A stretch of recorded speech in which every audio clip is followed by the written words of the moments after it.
Good morning, mate. How are you getting on? It is Saturday. It is match day. And there's a little bit of team news from the gaffer in the press conference yesterday. So I thought, let's talk about it.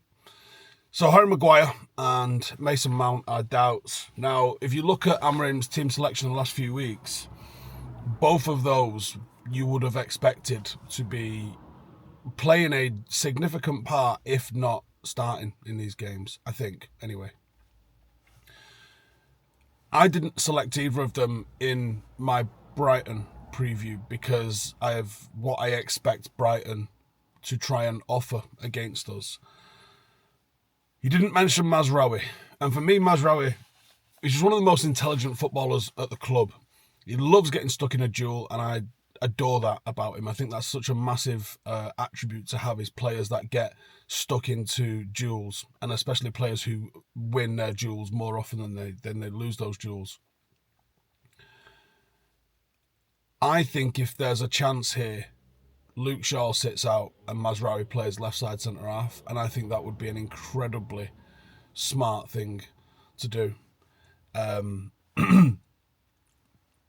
I don't think Harry Maguire is a miss in this game, because this is the sort of game where I know Brighton take the ball and I know they like possession, but I expect Brighton to try and play off the back foot in this game. And I think Hursla's going to try and do something. There's been so much attention on United's long ball tactics because of slop. Oh, it was a slip of the tongue, but I like it. Slop.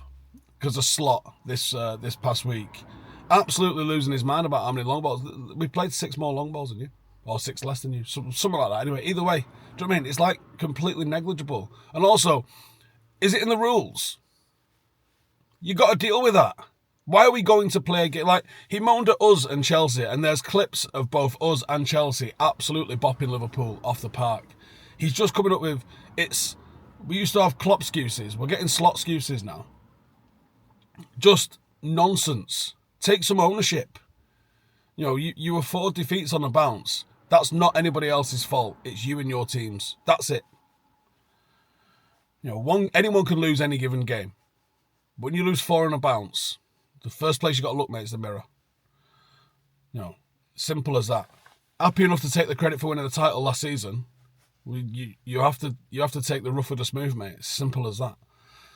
So, especially when you've signed basically half a new squad, and that's who's shitting the bed for you. Or the team's shitting the bed because you've signed half a new squad, trying to squeeze it in. So I think the Brighton game, probably more of an even possession game. I don't think United are going to have all the ball. I don't think Brighton are going to have all the ball, but there'll be moments when United are defending from the halfway line. There'll be moments where Brighton are defending from the halfway line. So this is a game where you're going to see the attackers trying to break and get in behind. I think Sesko to Mbuemo is going to be a play that's very effective for United. And I think Brighton trying to get in behind, if Harry Maguire was in there, would be very effective. Now, the manager mentioned Lisandro Martínez. I'm glad he did, actually, because it's a question mark that a lot of people have had. And he said he was training on the pitch next to him, so that's good. So he's out on the grass and he's out doing contact. That means it's close, but he wouldn't put a specific date on his return. I think that's smart as well. I don't expect Lisandro Martínez to come in and start for probably not this month, right? I mean, that sounds daft because it's the 25th, right? Maybe a month from now. Yeah, that didn't come out right. I think what you do is, you know that he loves a centre-half substitution. Lisandro will be one of those 10-minute centre-half substitution last 10 of a game. Hopefully a game that's won 2-0 and he can just get on the pitch and move around and get used to some sharpness again. And I think he'll probably do that with him for a month. And maybe it's 10 minutes, 15 minutes, 20 minutes, half an hour is the sort of progression that you get from him. And then you might see him starting a game. I do think Lisandro Martínez in this system really helps us transition the ball from back to front. I think he's someone that brings a level of control for us, and I think De Ligt, Yoro and Lisandro is a sensational back three. If Lisandro can get back to the fitness he's had, because he's had some significant injuries. some really significant injuries, and significant injuries can take a mooch to recover from.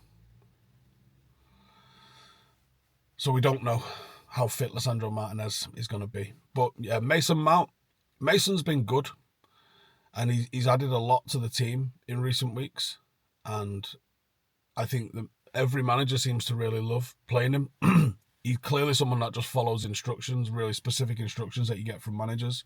And he does the off-the-ball stuff exactly how the gaffer wants him to. So that's always going to get you game time when you're a player, when you do that. I think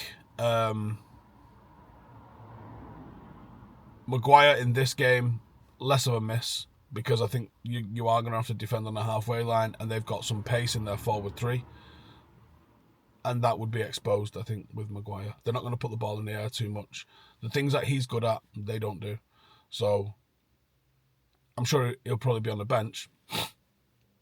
But I think the big decision would be, do you throw Mazraoui in? Now, Mazraoui's fitness is a bit of a weird one because he's always seems to have had a knock on some point, doesn't he? But I think, yeah, getting that right and getting the midfield right today, I would have gone with Ugarte. I don't know what he's going to go with. He obviously really likes the experience of Casemiro alongside Bruno. And, let's be honest, they did pretty well last week. And you can make up for the fact it is a 2 as long as everybody else in that midfield and the forward 3 is working back and compressing it. United's issue is that we've been far too giddy on the press and we've just been carved open. That could easily happen against Brighton today, so I think you've got to treat this game transitionally the same way you treated Liverpool, which is you're not going to try and press all over the place. You're going to try and stay compact, and you're going to try and delay and recover rather than just get the ball back wherever it is.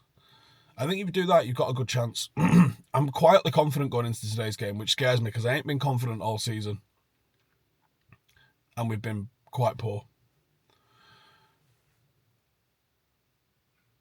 And even the games we've won, I haven't been confident going into. But this would be a big one. To start winning 3 on the bounce really changes the narrative from, you haven't won 2 on the bounce. You get 2 last week, you get 3, and then it's a coin toss next week against Forest. It really is. You've got to remember they are in the relegation because they've been poor. But Sean Dyche is, if nothing else, going to make them hard to beat. Hopefully this is the last one of these I'm doing in the car, by the way. I am off to physio, it starts in 11 minutes. So I'm off to physio, right now. Get a bit of an assessment on the damage I did to my calf last week. And hopefully get a bit of a green light for whatever needs to happen. It feels a lot looser than it has done. I'm on a walk tomorrow, so I don't know if I'll do a morning video tomorrow. Maybe I'll do one last one in the car tomorrow because I am going to go on a walk, and I don't know how long this calf has got in it, so I don't know if I can do a walk, upload a video, and then go on a walk, because I don't even know how long that walk is that we're going on. It's not something I've organised. So, yeah, I think... I don't know what I'll do with them tomorrow morning's video. But yeah, back in the gym now. I've had a couple of days off. Got 97% of my sleep need, which is not something I've had in a long old time. I'm usually about 20-25% under it. But I woke up in the green today. 97% of my sleep need. I've got my schedule for recovery for the next 14 weeks. No running for about 4 weeks. Hopefully get this fixed, get this boxed off and get it repaired properly, because the amount of mileage that I'm trying to do with the marathon and all the stuff that we've got planned, need to repair it properly and make sure it stays healthy after this. So yeah, that's the game, man. No paddock match today, just United later. So if you're going at the game, maybe I'll see you down there. Otherwise, take it easy, man. Have a good Saturday. Get loads done before the game's on. And I'll catch you in a bit. Laters.